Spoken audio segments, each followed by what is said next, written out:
At narito na naman ang mainit na balita mula sa mundo ng politika. Isa na namang controversial na usapin ang bumabalot ngayon sa pangalan ni First Lady Lizata Nasmags matapos kumalat online ang isang di umano'y video na kuha raw sa Amerika. Narito ang buong detalye. Usap-usapan ngayon sa social media ang isang video na di umano'y kuha raw kay First Lady Lizata Nasmags habang nasa isang pribadong lugar sa Amerika. Ayon sa ilang netizens, makikitang tila may kahina-hinalang kilos at kasama raw nito ang ilang individual na hindi pa nakikilala. Agad namang nag-viral ang naturang video dahilan upang magsulputan ang samot-saring espekulasyon. Kasabay ng pagkalat ng video, may mga ulat din na nagsasabing na aresto umano si First Lady Lizata Nasmags sa pagkakasangkot sa pulburon. Gayunpaman, wala pang kumpirmadong ulat mula sa mga otoridad sa Amerika o sa Malacanang ukol sa di umano'y pag-aresto. Patuloy ang pag-verify ng mga news outlet upang malaman kung may katotohanan ng mga paratang. Sa ngayon, wala pang opisyal na pahayag mula sa kampo ng unang ginang o mula sa Malacanang. Samantala, hati ang opinyon ng publiko.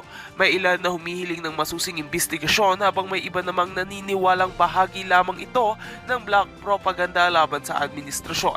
Hinihikayat ang lahat na maging mapanuri at hintayin ang opisyal na impormasyon mula sa mga kinauukulan. At yan nga ang mga balitang ating pagkakatutukan, at kung bago ka pa lamang sa aking channel ay huwag kakalimutang mag-like, share and subscribe para updated ka sa aming mga bagong balita dito sa Tatak Pinas.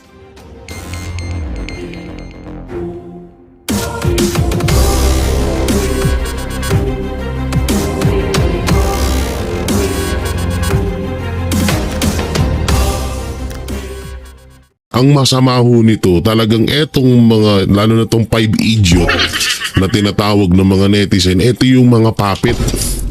Eto yung mga puppet na sasalo sa lahat ng kaso. Kasi eto kung si Duterte nga, tinraidor ni BBM, ni Marcos Jr., what if pa yung mga hayop na yan? What if pa yung mga utusan niya? Ay kung sa mga Duterte nga na napakalaking na itulong sa kanila, ganyan lang ang paningin ni Marcos Jr. Paano pa kaya sa kanila? Kaya yung talagang pag sa oras na sisingilin na sila sa kanilang mga ginawa, lalong-lalo na kay Pangulong Duterte, sa lahat ng mga pagnanakaw sa pondo sa kaban ng bayan sa Pilipinas, ang talagang kawawa dito itong mga nasa baba, yung mga utusan ni Martin Romualdez at ni Marcos Jr. Sila ang sasalo ng lahat ito. Pangako yan. Kasi ang dalawang magpinsan na yan, lilipad na yan. Hindi na magpapakita dito sa Pilipinas yan. Ako na nagsasabi sa inyo. So tuloy pa natin. Sinabi rin ng pangalawang Pangulo na nagkakaroon na ng pattern ng kawalan ng aksyon at kaalaman mula kay Marcos Jr. tulad ng nangyaring iligal na pagkubkob sa religious compounds ng the Kingdom of Jesus Christ. Which also shows a pattern as well from previous statements of the President. Tulad na lang yung raid o occupation ng PNP sa KOG, JC na hindi niya alam kung ano nangyayari sa loob. At mga iba pa niyang mga statements na it doesn't make sense anymore. Sa huli, isang matapang na mensahe ang ipinabot ni Duterte sa kasalukuyang administrasyon na aniyay hindi nila matatakpan ang kanilang mapagkukulang sa pamamagitan ng pag-atake sa mga hindi nila kaalyado. Hindi nila mababawi yung kakulangan o kawalan nila ng proyekto, ng programa at ng mga plano para sa kaunlaran ng ating bayan. Hindi nila mababawi yun by attacking their political enemies. Kasi nararamdaman ng mga tao yung gutom, yung kahirapan at lahat na problema ng bayan. Hindi naman gusto ng mga tao na atakihin nila yung kalaban nila sa politika. Ang gusto makita ng mga tao ay development projects at kapayapaan ng kaunlaran. So kahit anong atake nila sa amin, hindi pa rin mabango yung administrasyon at hindi pa rin makikita yung sinasabi nilang bagong Pilipinas kasi hindi siya nararamdaman at makikita ng tao tayo. Yun, no? Di, alam nyo yung sinasabi ni Vice President Sara Duterte, na hindi makakalimutan ng mga Pilipino. Totoo yun, never talaga. Lahat ng ginawang kahayupan ni Marcos Jr. sa Pilipinas, hindi yan makakalimutan ng bawat Pilipino. Siguro yung mga new generation, parang hindi pinapansin tong issue na to.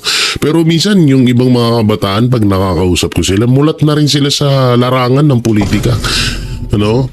At una-una, sobrang grabe. Talagang kung ano nga kung maisasama sa Book of World Record at nakahayupan na ginawa sa isang bansa, talagang nangunguna tong Pilipinas. Nangunguna tong panahon ni Marcos Jr. Kasi grabe, biruin mo Hapon, Kastila, never silang nang bastos. Sa isang relihiyon, never nilang ginawa yan. Pero si Marcos Jr. ang gumawa. Yung ginawa sa kauna-unahang pagsuko sa isang presidente, sa isang kapwa Pilipino sa dayuhan, si Marcos Jr. din ang gumawa. Kauna-unahang presidente na walang naipatupad na iniisa sa mga pangako niya, si Marcos Jr. din ang gumawa. Kaya lahat yan, promise yan, pangako yan, itagaan nyo yan sa bato, hindi makakalimutan ng mga Pilipino yan.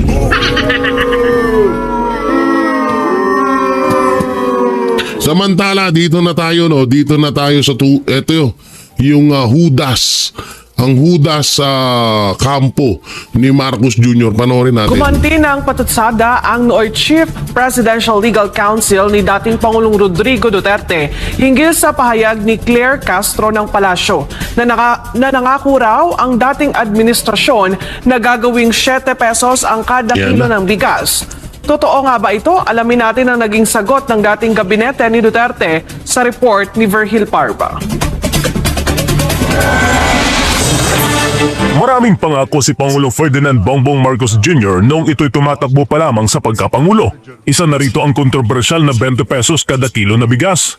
Makalipas ang 3 taong panunungkulan, heto at ipinatupad nga nila ang subsidized na 20 pesos kada kilo na bigas sa Visayas. Ngunit nagtagal lamang ito ng isang araw dahil saad ng COMELEC, gawin na lang daw ito pagkatapos ng halalan. Pero naging sentro ito ng batiko sa publiko dahil bakit daw itinaon ni Marcos Jr. sa halalan at bakit nakadikit pa ang kanyang mukha at pangalan. Dahil dito'y ipinagtanggol ito ni Palace Press Officer at Undersecretary Claire Castro ng Presidential Communications Office.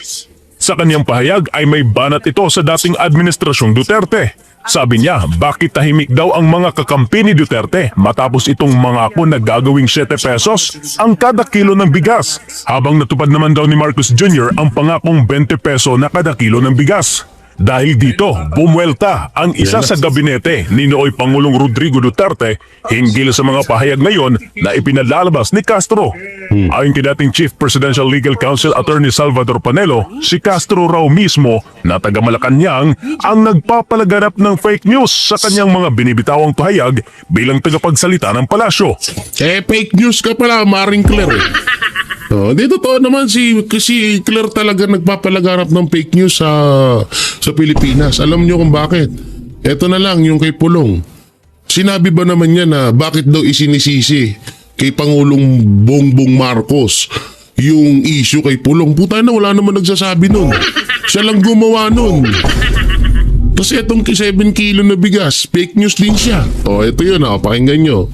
Nilinaw ni Panelo na ang tinutukoy ni dating Pangulong Duterte noon ay mababawasan ng 7 pesos ang kada kilo ng bigas sa pamamagitan ng rice tarification law.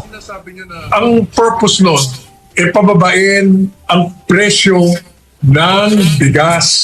At sabi niya, pag yan naging successful, maaring bumaba ang presyo by 7 pesos. I-reduce. Kung baga, yung pagbili ng bigas nung panahon ng Presidente Duterte ay 37 pesos. Because of the tarification law, ang goal nila, pag na-implement yun, babagsak ang presyo by 7 pesos. I-reduce. Hindi yung gagawin mong 7 pesos per kilo. Yung palay lang . Tanga-tanga talaga. O yan ha, aliwanag. Ewan ko ba putang ina, attorney ka, wala kang utak? Alam nyo, nung panahon ni Pangulong Duterte, ang pinapabili sa akin ng nanay ko na bigas noon ay yung tigte 35 or 37. Ayun po yung nireaksyonan sa vlog ni Attorney Claire na sinasabi niya na fake daw, na hindi nagawa daw ni Pangulong Duterte. Di sa totoo naman po, nangyari po yun. Tanungin na lang natin ang mga Pilipino. Nangyari po yun dahil nagkaroon po ng 30 per kilo ng bigas nung panahon ni Pangulong Rodrigo Roa Duterte. At maraming titistigo ho doon ng mga Pilipino. Isa na ako doon. Putana, yan ang bigas namin noon, yung tigte 30 pesos na kilo ng bigas. Hindi po yung NFA, dahil yung NFA po noon ay nagkakalaga ng 25 pesos nung panahon ni Pangulong Duterte. At bakit ko nga ba masusure na 100% na ganun? Noong mga panahon po noon, isa po akong kargador ng bigas sa palengke. Totoo po yan, hindi ko kinakahiya yan. Pumasok ako ng kargador ng bigas sa palengke noong mga panahon ni Pangulong Duterte. Kaya updated po ako at tanda ko po ang kilo ng bigas. Ang pinakamahal noon ay 50 pesos kilo ng bigas. Ayun po yung malagkit po ata yun. At yung tinatawag na bigas ng mayayaman. Ang talagang binibili at ang patok noon na mapangmasa na bigas ay yung tigte 30 at tigte 35 pesos na bigas. Kaya ito si Claire, kaya bumababa ratings ni Marcos Jr. dahil sa ka-fake newsan mong gaga ka. Nagaga ka tuloy. Gaga ka. Okay, play. 5 piso yan, 14 na piso ang 1 kilo. Paano mo gagawin 7 pesos? Dagdag pa ni Panelo, lalo raw bumabagsak si Marcos Jr. dahil sa mga tulad ni Castro na nagpapalaganap ng kasinungalingan. Disinformation mismo nang gagaling dyan sa Office of the President sa pamamagitan ni Aling Clara. Aling Clara, ikaw ang nagbibigay ng dahilan kung bakit bumabagsak ang Pangulong Marcos Aling Clara. Jr. Nagbibigay ka ng mga impormasyon na mali. Ay, hindi, ito na lang, ito po, no. Attorney Sal Panelo, baka naman kasi talaga na gusto ni Claire pabagsakin si Marcos. Baka nagkukunwari-kunwarian si Claire Castro, nakakampi ni Marcos, pero deep inside, ay gusto niya talagang pabagsakin si Marcos. Dahil ito isipin niyo maigi. Tanong lang po. Gilaya na naman si Claire. Isipin nyo ito maigi mga kababayan. Kung ikaw ay may concern at mahal mo at talagang sinusuportahan mo ang isang presidente sa kanyang pamamahala, bakit mo kailangan mag-fake news? Bakit mo kailangan gawin itong ginagawa ni Attorney Claire Castro? Ay naalam niya naman na magiging pangit ng impact sa ratings or sa tiwala ng taong bayan sa isang pangulo. Kaya minsan napapaisip ako, baka ito, ginagawa talaga ito ni Claire para pabagsakin ng gusto si Marcos Jr. Ako po, Maring Lisa, mali ka nang naipasok mo dyan.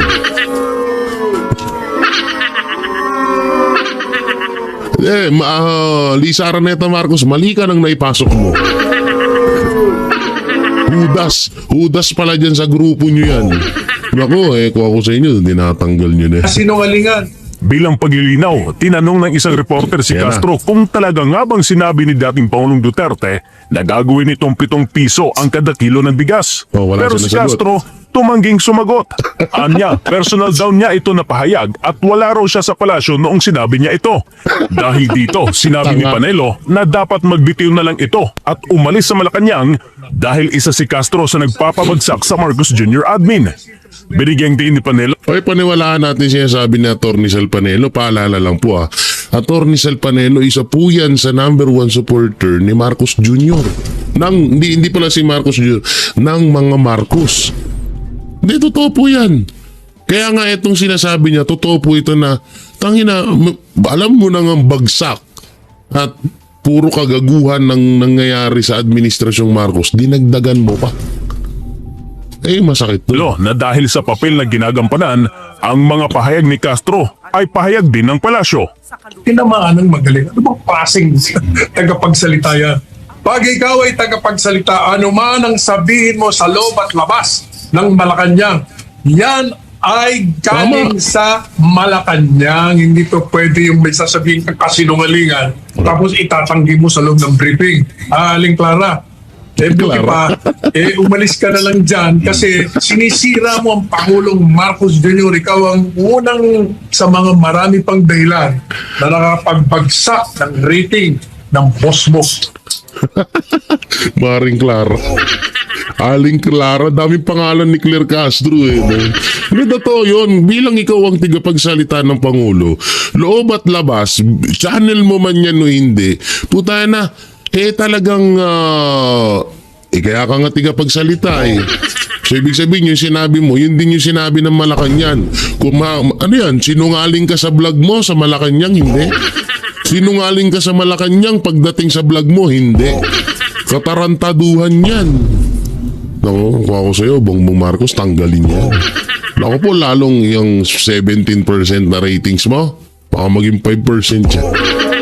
Patagalin mo pa ng mga 1 year si Claire, ay naku po, kawawa ka. O, yung mga alyansa dyan, bali-balita, nagkakawatak-watak na. Dahil pati din sila ay nadadamay sa sa galit ng mga Pilipino kay Marcos Jr. Kung ako sa inyo, ba't ba kasi kayo sumali dyan?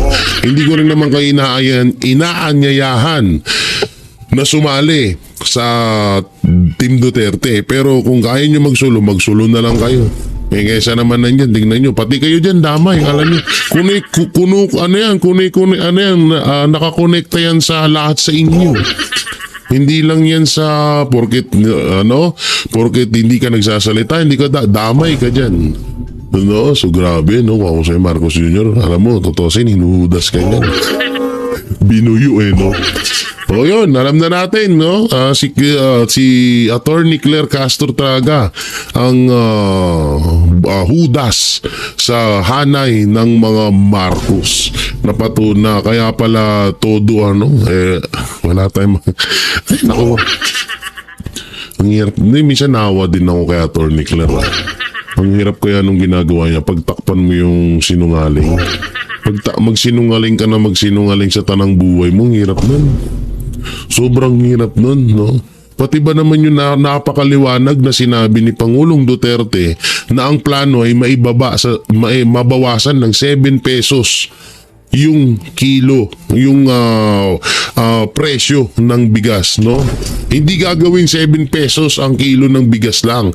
Mababawasan ng 7 pesos ang kilo ng bigas. Yun yung ibig sabihin niya. Pati ba naman yung minali? Katangahan talaga. So yun, mga banateros, mga kabiyaya, ano pong may kukomento nyo sa mga napanood natin at na-reactionan na video, comment nyo lang po dyan sa baba at babasahin natin yan. At syempre, don't forget to like, share, comment, and subscribe sa ating YouTube channel. Ang masama ho ito, talagang lalo na tong 5 idiot na tinatawag ng mga netizen, ito yung mga puppet. Ito yung mga puppet na sasalo sa lahat ng kaso. Kasi ito kung si Duterte nga, tinraidor ni BBM, ni Marcos Jr., what if pa yung mga hayop na yan? What if pa yung mga utusan niya? Ay kung sa mga Duterte nga na napakalaking na itulong sa kanila, ganyan lang ang paningin ni Marcos Jr. Paano pa kaya sa kanila? Kaya yung talagang pag sa oras na sisingilin na sila sa kanilang mga ginawa, lalong-lalo na kay Pangulong Duterte, sa lahat ng mga pagnanakaw sa pondo sa kaban ng bayan sa Pilipinas, ang talagang kawawa dito itong mga nasa baba, yung mga utusan ni Martin Romualdez at ni Marcos Jr. Sila ang sasalo ng lahat ito. Pangako yan. Kasi ang dalawang magpinsan na yan, lilipad na yan. Hindi na magpapakita dito sa Pilipinas yan. Ako na nagsasabi sa inyo. So tuloy pa natin. Sinabi rin ng pangalawang Pangulo na nagkakaroon na ng pattern ng kawalan ng aksyon at kaalaman mula kay Marcos Jr. tulad ng nangyaring iligal na Yan, pagkubkob katulad sa yan. religious compounds ng the Kingdom of Jesus Christ. which also shows a pattern as well from previous statements of the President. Tulad na lang yung raid o occupation ng PNP sa KOG, JC na hindi niya alam kung ano nangyayari sa loob at mga iba pa niyang mga statements na it doesn't make sense anymore. Sa huli, isang matapang na mensahe ang ipinabot ni Duterte sa kasalukuyang administrasyon na aniyay hindi nila matatakpan ang kanilang mapagkukulang sa pamamagitan ng pag-atake sa mga hindi nila kaalyado. Hindi nila mababawi yung kakulangan o kawalan nila Totoo ng yun. proyekto, ng programa at ng mga plano para sa kaunlaran ng ating bayan. Hindi nila mababawi yun by attacking their political enemies. Kasi nararamdaman ng mga tao yung gutom, yung kahirapan at lahat na problema ng bayan. Hindi naman gusto ng mga tao na atakihin nila yung kalaban nila sa politika. Ang gusto makita ng mga tao ay development projects at kapayapaan ng kaunlaran. So kahit anong atake nila sa amin, hindi pa rin pabango yung administrasyon at hindi pa rin makikita yung sinasabi nilang bagong Pilipinas kasi hindi siya nararamdaman at makikita ng tao tayo. Yun, no?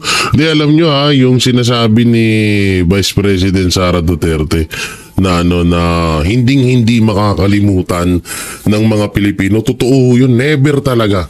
Lahat ng ginawang kahayupan ni Marcos Jr. sa Pilipinas, hindi yan makakalimutan ng bawat Pilipino. Siguro yung mga new generation, parang hindi pinapansin tong issue na to. Pero minsan yung ibang mga kabataan, pag nakakausap ko sila, mulat na rin sila sa larangan ng politika. Ano? At una-una, sobrang grabe. Talagang kung ano nga kung maisasama sa Book of World Record at nakahayupan na ginawa sa isang bansa, talagang nangunguna tong Pilipinas. Nangunguna tong panahon ni Marcos Jr. Kasi grabe, biruin mo Hapon, Kastila, never silang nang bastos. Sa isang relihiyon, never nilang ginawa yan. Pero si Marcos Jr. ang gumawa. Yung ginawa sa kauna-unahang pagsuko sa isang presidente, sa isang kapwa Pilipino sa dayuhan, si Marcos Jr. din ang gumawa. Kauna-unahang presidente na walang naipatupad na iniisa sa mga pangako niya, si Marcos Jr. din ang gumawa. Kaya lahat yan, promise yan, pangako yan, itagaan nyo yan sa bato, hindi makakalimutan ng mga Pilipino yan.